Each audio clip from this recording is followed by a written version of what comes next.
بسم اللہ الرحمن الرحیم نحمدہ ونصلی علی رسولہ الکریم اما بعد۔ بیماری یا مصیبت میں جانور صدقہ کرنے کا حکم۔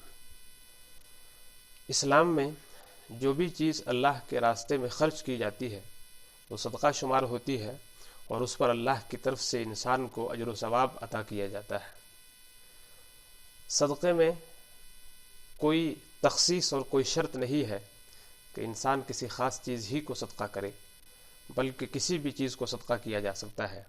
کسی غریب کو کپڑے پہنا دیے، کسی مستحق کو راشن خرید کے دے دیا گیا، اس کو گوشت پہنچا دیا، اس کو کوئی جانور زندہ دے دیا، یا اس کی کوئی بھی حاجت پوری کر دی گئی، یہ صدقہ ہے۔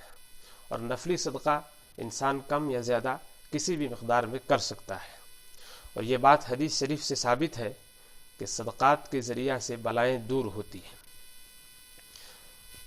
تو مصیبت یا بیماری کو دفع کرنے کے لیے مطلق صدقہ کرنا، اس میں کوئی حرج نہیں ہے، بلکہ یہ اسلام کی تعلیم ہے۔ لیکن صدقے میں بکرے ہی کی تخصیص، اسی کو لازم سمجھنا، یہ بالکل بے اصل اور من گھڑت بات ہے۔ اب اگر وہ بکرا زندہ کسی غریب کو دے دیا تو فی نفسہ ہی صدقہ درست ہے۔ اب غریب کو اختیار ہوگا، چاہے وہ اس کو ذبح کر کے استعمال کرے یا اس کو بیچ کر اس سے اپنی ضروریات کو پورا کرے۔ لیکن اگر صدقہ کے بجائے بکرے کو ذبح کیا جائے اور اس سے نیت یہ کی جائے کہ اس بکرا ذبح کرنے سے ہماری مصیبت ٹل جائے گی، اور خصوصاً اگر کوئی شخص بیمار ہے تو اس بیمار کی یہ بیماری ختم ہو جائے گی، اور اس صدقے میں اس جانور کی جو جان لگی ہے اس جان کے بدلے اس کی جان بچ جائے گی۔ اگر اس تصور اور عقیدے سے جانور ذبح کیا جا رہا ہے تو یہ بالکل جائز نہیں ہے۔ اس طرح سے ذبح کیا جانے والا جانور یا بکرا بالکل حرام اور مردہ قرار دیا جائے گا۔